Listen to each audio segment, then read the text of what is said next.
একদিন এক ছোট্ট ছেলে দেখতে পেল একটি কচ্ছপ খুব ধীরে ধীরে হাঁটতেছে এবং কিছু দূর যায় আবার থেমে যায়।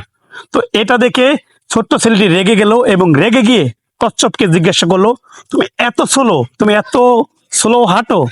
তো কচ্ছপ থেমে গিয়ে বলল, ভাই, তুমি কি আমার আগের অতীত জানো?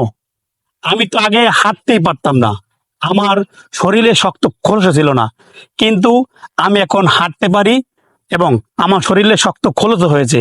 আমি যতই ধীরে হাঁটি কিন্তু আমার লক্ষ্য এক, লক্ষ্য ঠিক। আমি ধীরে হলো আমার লক্ষ্যে ঠিকই পৌঁছে যাব। তো এটা থেকে আমরা এটা শিখলাম যে তুমি হয়তোবা সোলো কাজ করো অথবা ধীরে সুস্থে তুমি অনেক কাজ করো, অন্যের থেকে তুমি অনেক পিছিয়ে গেছো কিন্তু তুমি থামোনি।